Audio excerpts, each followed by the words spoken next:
precioso Dios, amado, amado Señor, te adoramos, Rey de verdad, exaltamos, Príncipe de paz, hermoso, hermoso Jesús, tus ojos llenos de amor, tu vida diste en la cruz, moriste pensando en mí.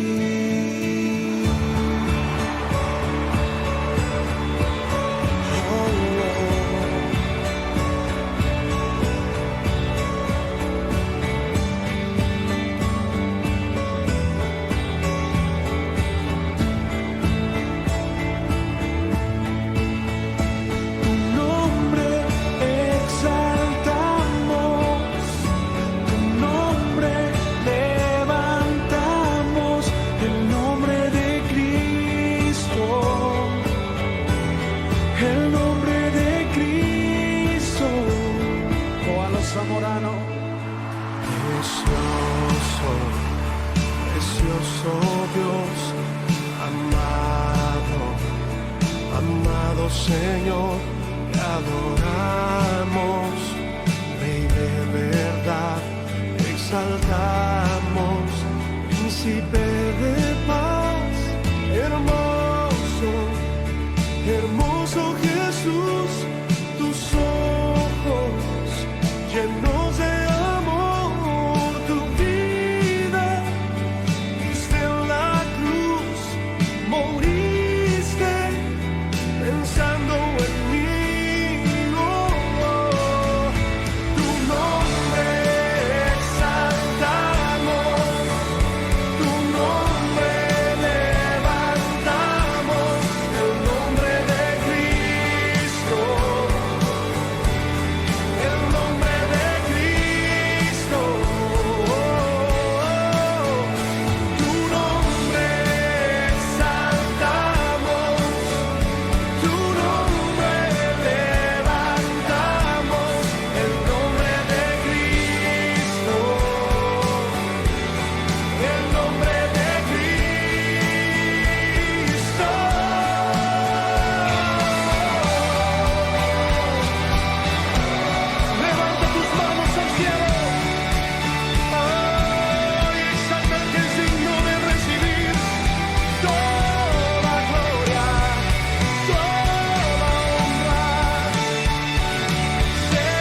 De hoy lleva por título Tres condiciones del hombre.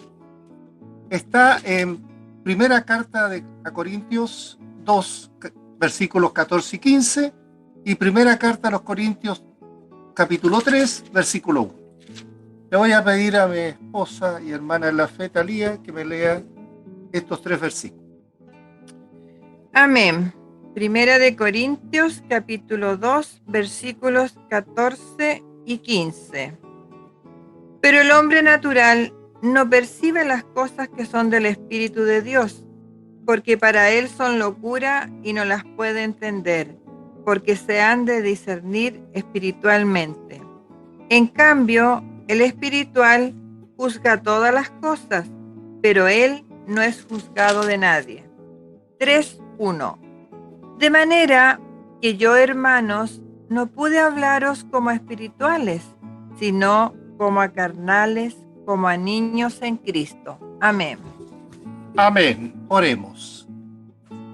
Padre celestial, Señor Dios Todopoderoso, pedimos en esta mañana que en este mensaje de tu palabra que vamos a compartir, tu maravilloso Espíritu esté trabajando en el corazón de todo hombre, sea tu hijo o no lo sea.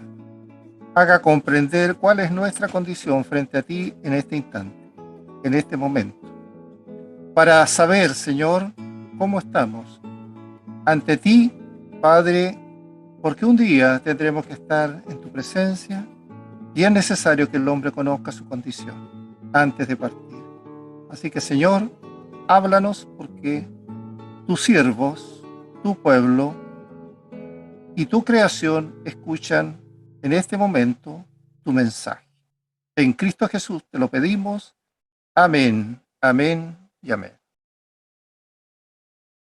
Hemos dicho entonces que tres condiciones del hombre. Hemos leído tres versículos de 2 capítulos de la primera carta a la iglesia de Corintios que Pablo escribió.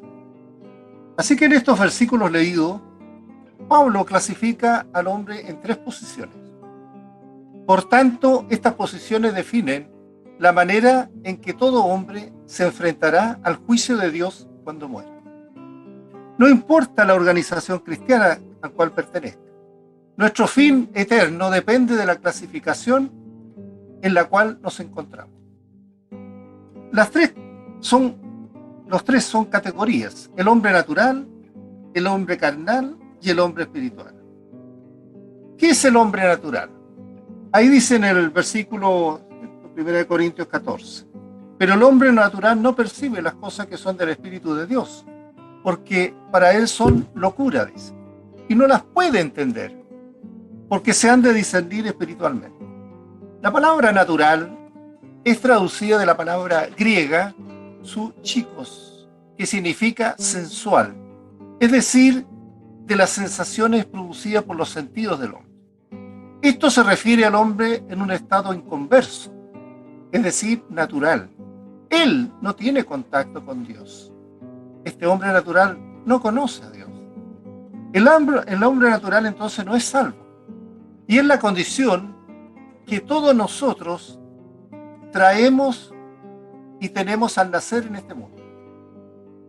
Muertos en nuestros delitos y pecados, sin ninguna capacidad para comunicarnos ni recibir ninguna comunicación de Dios, siendo entonces enemigos de Dios. En esa condición llegamos todos a este mundo. Hay que recordar que Adán pecó contra Dios y así trajo la ruina y la culpa a todos sus descendientes.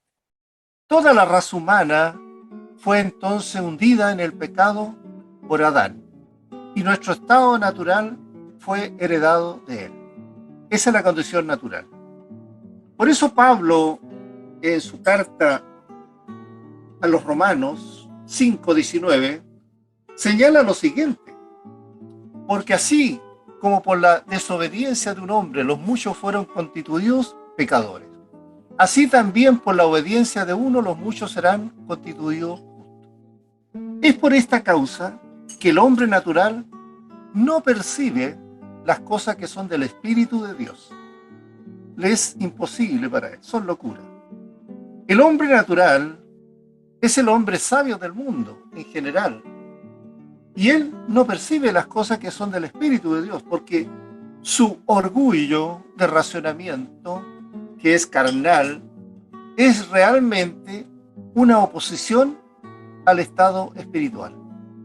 Cuando la mente del hombre natural ha enloquecido, ha llegado, ¿cierto?, a crear muchas cosas que van en contra de la voluntad de Dios. Y cuando el hombre solamente alcanza la realidad de su razón, a veces algo puede entender. Por eso reiteramos que el hombre natural no percibe las cosas que son del Espíritu de Dios. Así que el hombre natural tiene una mente que es enemiga de Dios, llena de rencor personal, de odio, de antipatía y de oposición contra Dios. Basta con mirar lo que hoy día nos rodea. Nuestro alrededor hoy día es así, especialmente en nuestra juventud. Hay mucho rencor hacia lo espiritual, hacia el Dios creador de la naturaleza, el Dios creador de todas las cosas. Hay odio, hay antipatía y oposición total contra Dios. Y el hombre natural entonces vive de acuerdo con lo natural, con lo que puede ver, con lo que puede tocar, palpar. Su intelecto y sus emociones lo gobiernan a él. Nunca ha nacido de nuevo. Por eso es un inconverso. El hombre natural no está despierto a las cosas espirituales. No las puede entender, porque él es racional. Él solamente entiende lo que es la razón, lo que la razón le puede enseñar a él en su mente.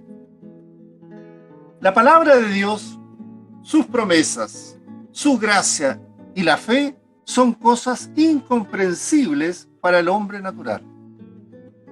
El mundo en general del hombre natural es limitado en entendimiento.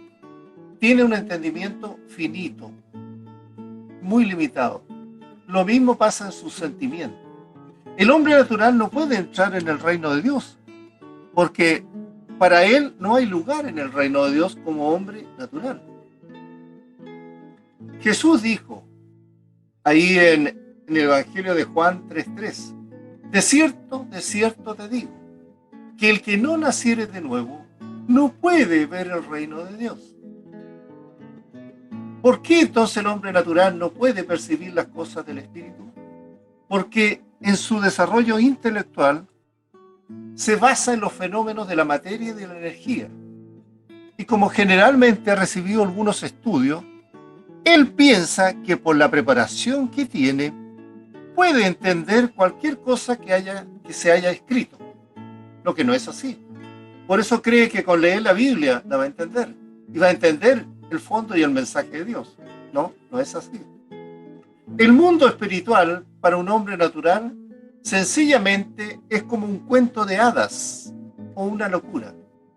Por eso la palabra griega significa loco, estúpido o sin importancia. Tú que me escuchas, amado oyente, puedes decir, pero esto a mí no me incluye. La pregunta, ¿estás seguro o no? Para recibir las cosas espirituales se necesitan los sentidos espirituales bien desarrollados y en plena actividad, lo cual solamente lo tiene ¿quién? El cristiano maduro, que es quien vive en comunión permanente con Dios. Ahora, ¿por qué no puede entender las cosas del espíritu el hombre natural? Porque las cosas espirituales escapan a las leyes físicas y solo es posible experimentarlas a nivel de un laboratorio. Las cosas del espíritu se entienden o se disciernen espiritualmente y no materialmente como quiere hacerlo el hombre natural. El Espíritu Santo, cuando bautiza al hombre, puede entregarle uno o varios dones, entre ellos el de discernimiento, que es la comprensión de las cosas de Dios, el cual consiste en entender e interpretar correcta y adecuadamente las cosas espirituales que están en la palabra de Dios. Así que el hombre natural no va a poder nunca comprender la palabra de Dios, porque él no ha nacido jamás de nuevo. Solo cuando el Espíritu de Dios abra su mente y su corazón, él va a poder entender las cosas que son del Espíritu de Dios. Ahora, si nos vamos a 1 Corintios 3:1, dice que de manera que yo, hermanos, dice Pablo, no pude hablaros como a espirituales, sino como a carnales, como a niños en Cristo. Aquí estamos viendo la segunda condición, el hombre carnal. Apreciamos acá un pensamiento de Dios que aclara el servicio cristiano. Se presenta otra clasificación de personas entre los creyentes de Cristo. La diferencia es que entre el hombre carnal y espiritual, ¿cierto? Ahí se produce esta diferencia. Estas dos clases de hombres son extremadamente diferentes, pero tienen una cosa en común. Los dos son nacidos del Espíritu. La frase de cristiano carnal fue usada por primera vez en 1 Corintios 3:1, cuando Pablo les habla a los cristianos en la iglesia de Corinto. En esa carta Pablo les dijo: no pude hablaros como a espirituales, sino como a carnales, como a niños en Cristo. Así les dice Pablo. Los creyentes carnales son aquellos que actúan dominados por su propia naturaleza. Son criterios puramente humanos, y los llamados espirituales, por el contrario, son guiados por el Espíritu de Dios. Son dos estados o dos condiciones que se manifiestan en sus vidas y en su servicio cristiano. La palabra carnal viene del griego sarkikos.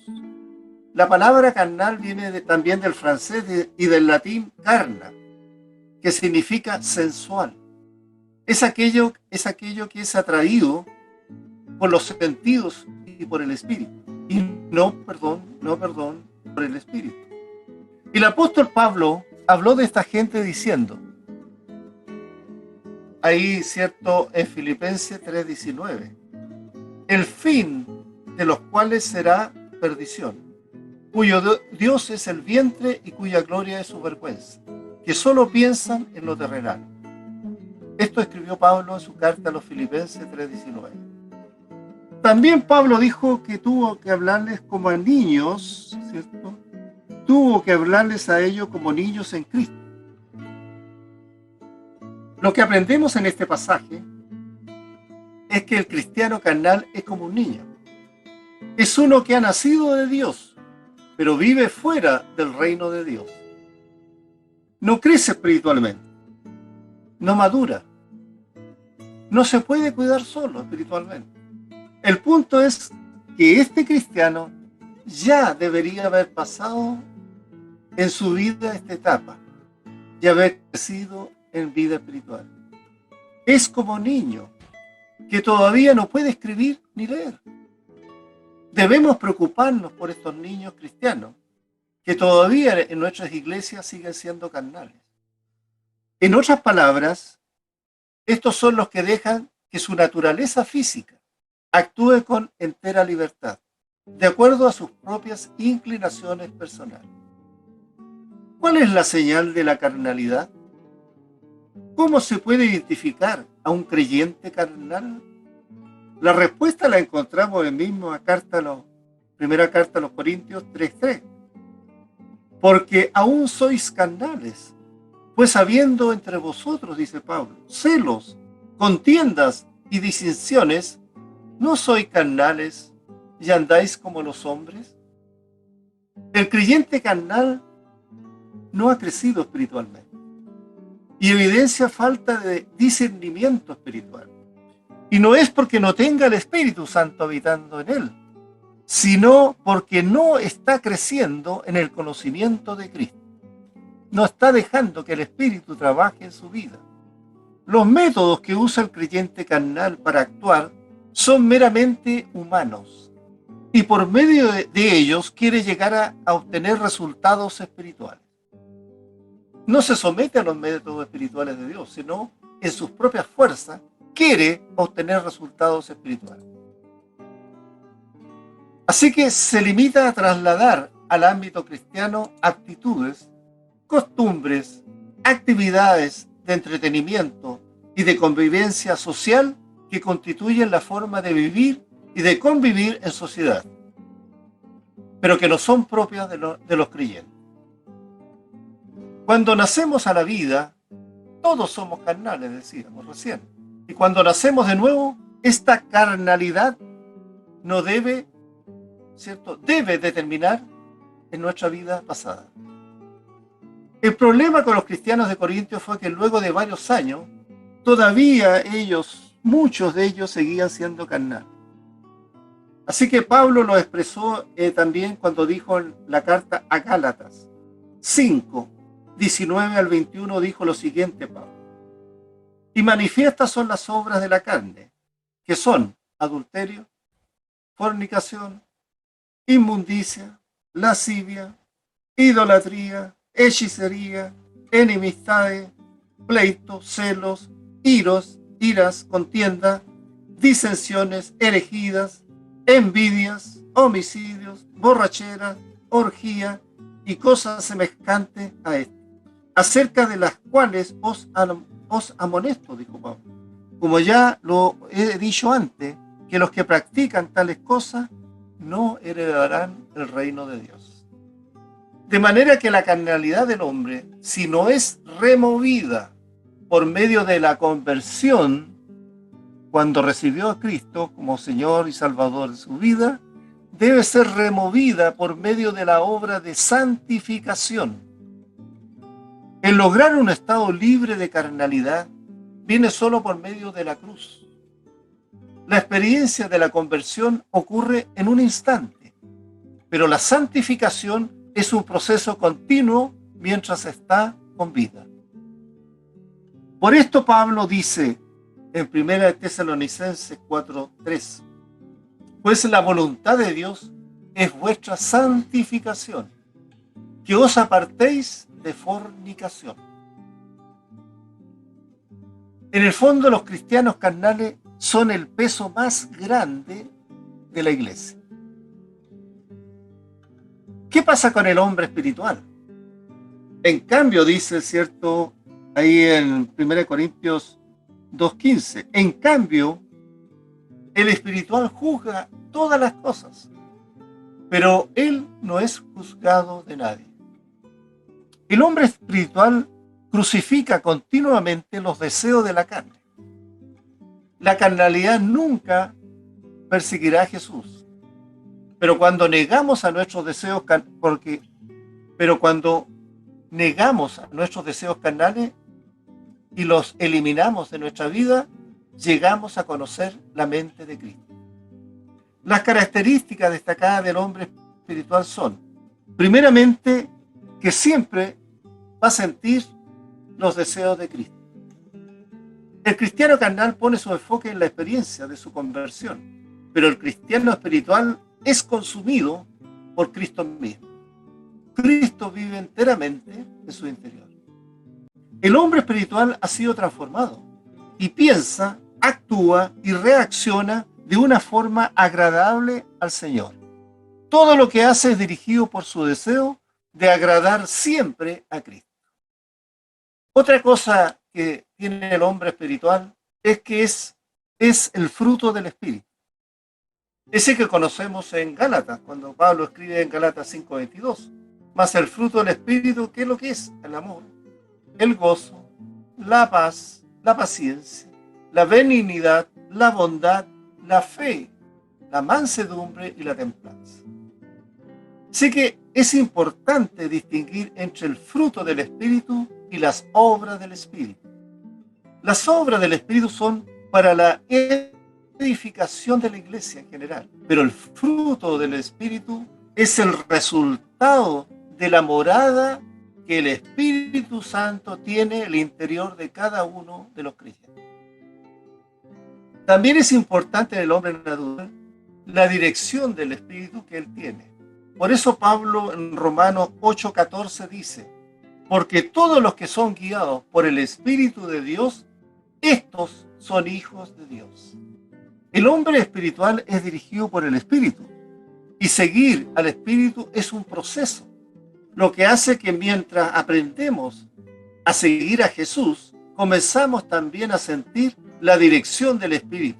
Jesús dijo en el Evangelio de Juan 10:27, mis ovejas oyen mi voz, y yo las conozco y me siguen. Para seguir a Jesús, entonces, precisamos escuchar. Pero no podemos escuchar si no hemos crucificado en nuestra vida la carne. Por eso dice, en cambio, el espiritual juzga todas las cosas. El espiritual es el que tiene el Espíritu Santo dentro de sí mismo, trabajando, ¿cierto?, en 100% al interior del hombre espiritual. Es un creyente innato, hijo de Dios. Por eso, ¿cierto?, cuando dice juzga todas las cosas, significa que comprende todas las cosas que el Padre Celestial ha puesto en su palabra. Y además dice, pero Él no es juzgado de nadie. El hombre espiritual entiende la verdad divina. Sin embargo, es incomprendido por el hombre o mujer natural, es decir, los no creyentes. Aquí, en oposición al hombre natural, ¿cierto?, se presenta al hombre carnal. Porque dice también en el versículo 16 de primera carta a los Corintios 2:16, porque ¿quién conoció la mente del Señor? ¿Quién le instruirá? Más nosotros, dice, tenemos la mente de Cristo. No podemos enseñarle nada a Dios, pero Él sí nos puede revelarnos cosas espirituales. Y solo podrá hacer estas revelaciones Dios a nosotros cuando tenemos la mente de Cristo. Y para eso necesitamos llegar al estado de hombre espiritual. Este es el gran privilegio de los cristianos, tener la mente de Cristo y así experimentar su poder santificador en nuestros corazones y en dar buenos frutos en nuestra vida. Los creyentes espirituales llegan a tener la mente de Cristo. El objetivo de la regeneración, cuando nacemos de nuevo, es llevarnos a la semejanza del mismo Señor Jesucristo, a la estatura de un varón perfecto, que es nuestro Señor Jesucristo. Por eso en Efesios 4:13 Pablo escribe, hasta que todos lleguemos a la unidad de la fe, dice, y del conocimiento del Hijo de Dios, a un varón perfecto, a la medida de la estatura de la plenitud de Cristo. Así que uno de los mayores beneficios para el hombre espiritual es el cambio de su mente. Cristo transforma la manera de pensar del hombre espiritual, la cual, esta mente del hombre espiritual, se ha ido amoldando de acuerdo a la influencia que ha recibido al leer y al escudriñar la palabra de Dios. Por eso Pablo lo habla muy bien ahí en Romanos 12:2. No os conforméis, dice, a este siglo, sino transformados por medio de la renovación de vuestro entendimiento, para que comprobéis cuál sea la buena voluntad de Dios, agradable y perfecta. Es decir, debemos transformar nuestra manera de pensar, no conforme al siglo que vivimos, sino a lo que Dios quiere que pensemos. Y eso está ¿dónde? En sus dichos, en su palabra revelada. Por lo cual, nuestras acciones deben ser y serán siempre como las de Cristo, lejos del pecado y la glorificación a Dios siempre en nuestra vida, a fin de que nadie pueda juzgarnos, para que no seamos juzgados de nadie, porque a los redimidos ya nadie los debe juzgar. Pero los espirituales, como nosotros, sí podemos juzgar correctamente todas las cosas, al ser que son, en el fondo, filtradas por medio de la palabra de Dios. Por eso recalco una vez más, en cambio el espiritual juzga todas las cosas, pero él no es juzgado de nadie. Lo cierto, amados hermanos, queridos oyentes, que solamente los espirituales logran tener la mente de Cristo.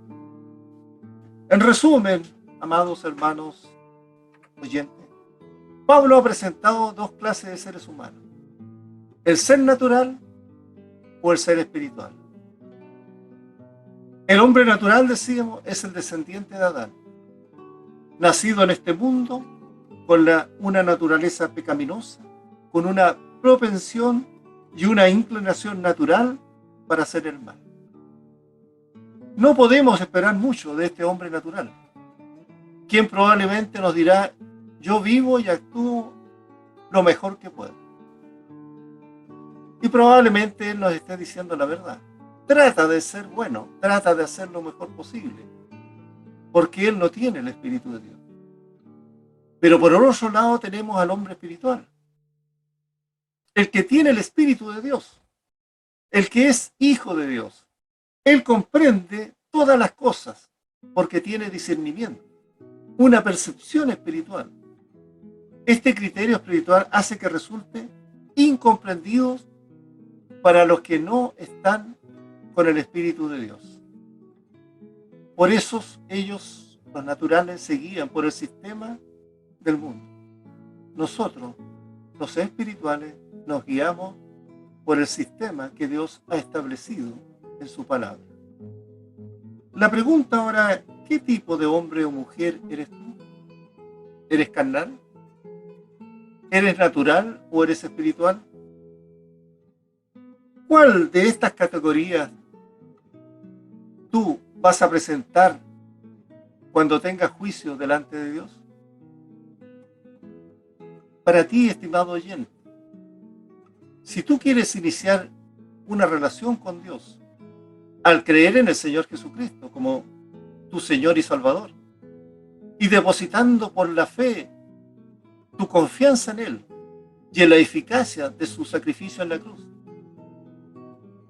yo te puedo decir, si tú tienes este pensamiento en tu corazón en este momento, que tus pecados te serán perdonados y tu naturaleza y tu natural inclinación al mal va a recibir la poderosa influencia del Espíritu Santo, quien te irá transformando de día en día, ¿cierto?, para que puedas cambiar tu vida y ser realmente un hijo de Dios, un hombre que hace la voluntad de Dios y que te anticipa y te asegura una vida eterna junto al Padre Celestial. Oremos. Soberano Señor, tú que eres el Dios, creador del cielo y de la tierra, del mar y de todo lo que hay en el universo, vamos a tu presencia y agradecemos, Señor, tu palabra, tu mensaje, que cada día tú nos entregas, Señor, a través de la Biblia, Señor.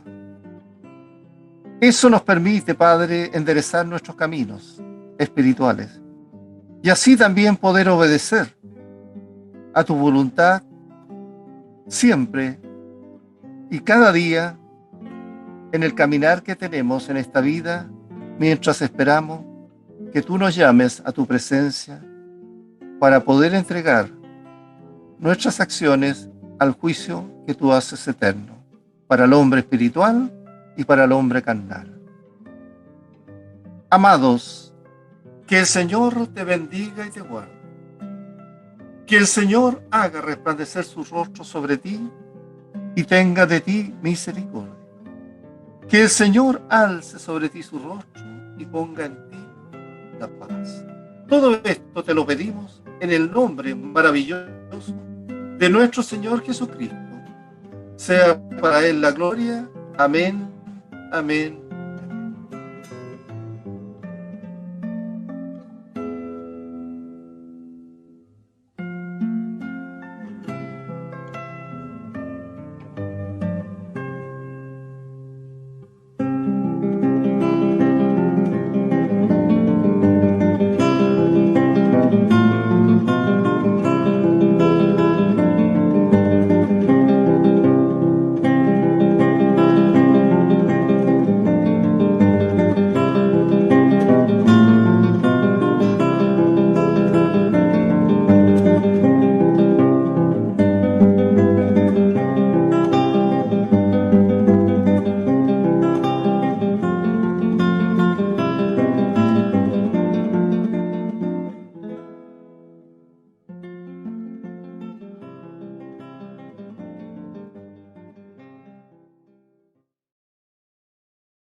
Creo en lo que has hecho en mí.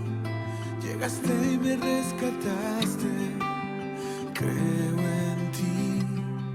Aunque el sol se apagara, yo sé que tú eres mi luz. Sobre mí están tus alas. Eres quien me da la fuerza y ha creído siempre en mí. Aunque el mundo se acabara, con todo yo diré: yo creo en tu palabra. Creo que tú me levantarás, tú me levantarás. Yo creo en tus promesas. Creo que tú me levantarás, tú me levantarás.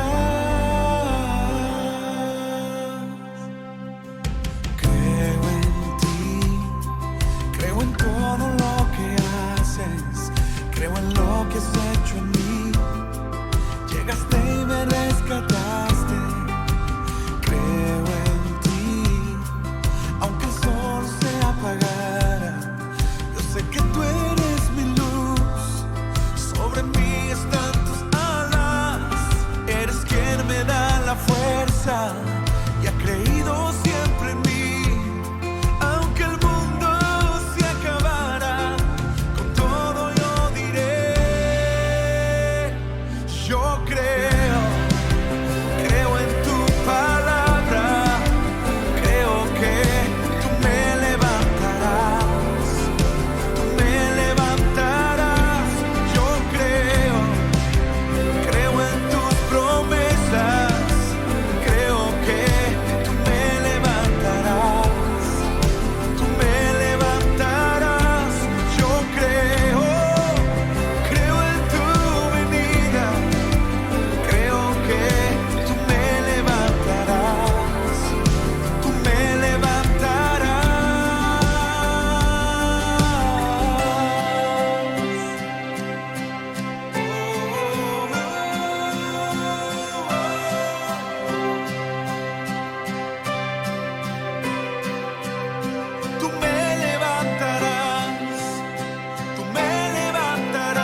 contigo soy feliz. Te doy gracias por salvarme. Del cielo viniste tú a redimir, desde la tierra a la cruz a perdonar, de la cruz a morir, de morir a la luz. Dios, tu nombre exaltaré.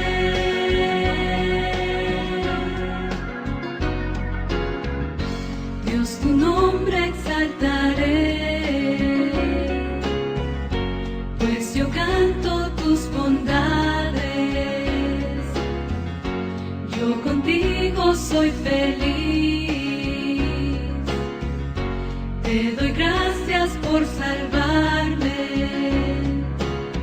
Del cielo viniste tú a redimir, desde la tierra a la cruz a perdonar, de la cruz a morir, de morir a la luz. Dios, tu nombre exaltaré.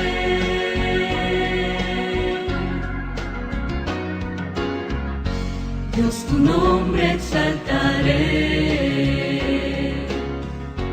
pues yo canto tus bondades.